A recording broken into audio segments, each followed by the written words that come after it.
说有下辈子我不想再来。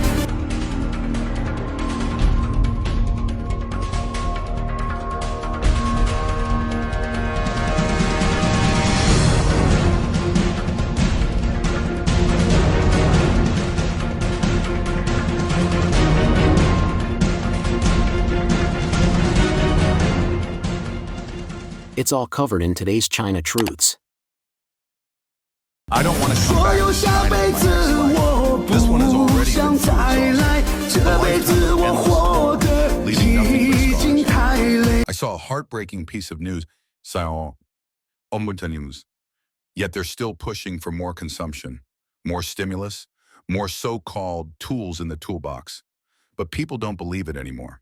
No matter what they say, no one trusts them. It's just too hard to make money now.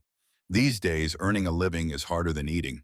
The only people who seem to be doing well are civil servants. Some special government workers still make a few thousand yuan a month. If you can just maintain your current income, you're considered lucky. We're just grateful to still be alive. If I had known, I never would have left my hometown in Jiangxi for Guangdong. It's been over a month and I haven't found a job. Now I don't even have a penny left.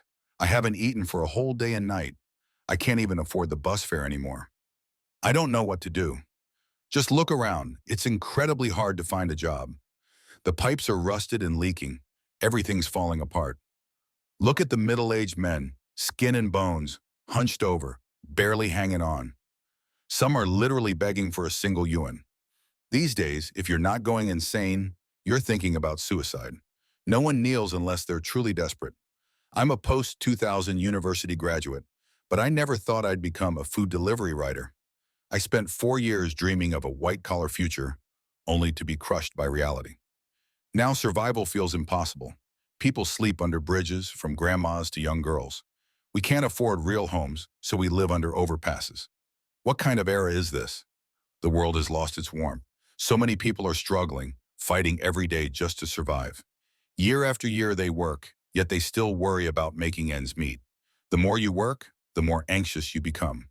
Honest, hardworking people still don't know when or if they'll ever get ahead. In Guangdong, even basic service jobs are hard to come by. Many have returned to Hubei. Just today, 10 buses left, packed with people going back. They leave as soon as the buses arrive. I have a child and elderly parents to care for.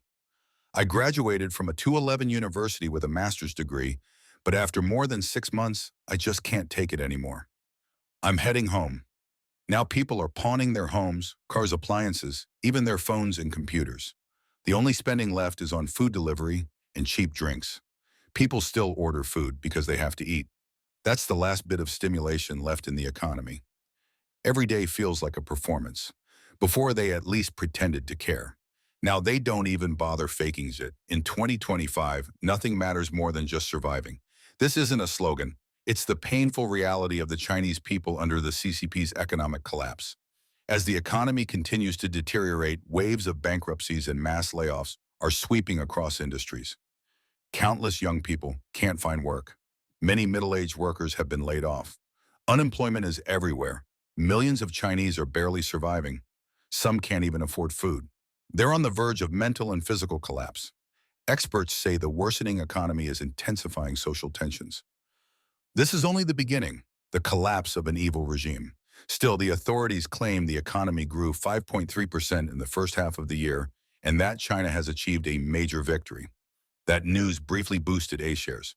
But now they're plunging again. 4,694 companies are down, only 675 are up. Bravo, my country. In Shenzhen, finding a job is impossible.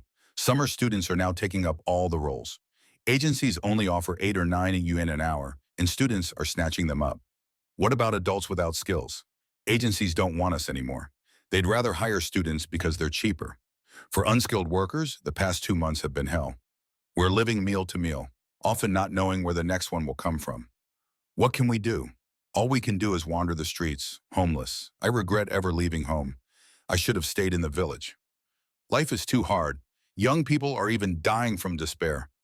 I saw a man limping down the street, looking for work but finding none. His foot was swollen and he hadn't eaten. "Come in," someone said. "Have a meal. Rest a bit." He thanked the kind stranger, sat in the air conditioning, and ate his first meal in days. Just 10 yuan a day. When there's no work, you don't eat. I'm 21, just graduated from university. I couldn't find a proper job, so I came here to do whatever I could. I'm all by myself. How much do you make here now? About 7,000 yuan. No overtime pay. I have to carry 200 bags of sand, 5 bags per load, so that's 40 trips. Then there are 20 bags of mercury too. I've already started working non-stop. Each bag of sand weighs about 4 jin, roughly 2 kilos. So 5 bags equal 200 jin, 100 kwon, and all that for just 10 yuan. Many post-2000 born graduates with master's degrees can't find jobs either. They end up delivering food just to survive. I thought earning a master's degree meant I'd get a good job right after graduation. But after 8 months of job hunting, I still haven't received a single offer. Yesterday, my mom messaged me and said that if I really couldn't find work, I should just go back home and figure things out later. But how can I accept that? I didn't want to go back empty-handed, so I started delivering food. Hello, your food has arrived. If I had known I'd end up herding sheep after graduation, I wouldn't have studied so much. Now look at me. Even shepherding requires me to carry drinks. Not bad, right? Uncle, wake up. Sorry to disturb your sleep. My partner and I were walking our dog and saw you lying here for a long time. It's so hot today. Why are you sleeping out here? I work over at Longfor, he replied. But that's quite far from here, I said. Yeah, it is, he admitted. I got paid today and went to buy soy milk and train tickets at Pu'er Station. But I realized my money was gone. Your money was lost? Yeah, I only had 40 or 50 yuan from working at the construction site. When I went to buy the ticket, I noticed it was missing. My shuan was next to me, but the money was gone. Did you try looking for it? I did, but I couldn't find it. I just wanted to go home. I kept walking and somehow ended up here. You walked all the way from the train station in this heat carrying things? I walked and rested along the way. But you're going in the wrong direction. Longfor is the other way. I probably lost my sense of direction when I left last night. Uncle, have you had dinner yet? No, not yet. Some Chinese citizens have bypassed the Great Firewall and uncovered the truth about the CCP. They believe the current economic depression stems from CCP corruption and have publicly withdrawn from the party. Wang Xiaoyu from Hanzhong Shanxi was deeply influenced by her father's accounts of the Cultural Revolution and the events of 1989. In college, she learned to bypass internet censorship and discovered uncensored evidence of the CCP's crimes, including the persecution of Falun Gong practitioners. Now unemployed, she announced her withdrawal from the Young Pioneers and Communist Youth League, hoping for a democratic China. A citizen under the alias Zhongyuan Kaiyun described China's economy as sluggish, with near-empty supermarkets and growing hardship. Blaming CCP corruption, they also declared their withdrawal from the party's organizations, saying they believe in karma and retribution. Beijing is spiraling out of control. China's economy is plunging off a cliff. While Beijing and Washington are still locked in economic and trade talks in London, a bombshell has dropped. China's latest economic data reveals a devastating blow, plunging consumer power, crashing product prices, and collapsing import-export figures that shattered market expectations. Panic is spreading fast. Facing a rapidly worsening crisis, Beijing scrambled to roll out new policies in a rush to address the urgent needs of the people. But doubts are mounting about whether any of it will work. As senior Chinese and American officials huddled in London during a temporary tariff war ceasefire, Beijing simultaneously released a flood of gloomy economic data. The results were far worse than analysts had anticipated, instantly drawing global attention. On Monday, June 9th, China's General Administration of Customs reported a staggering collapse.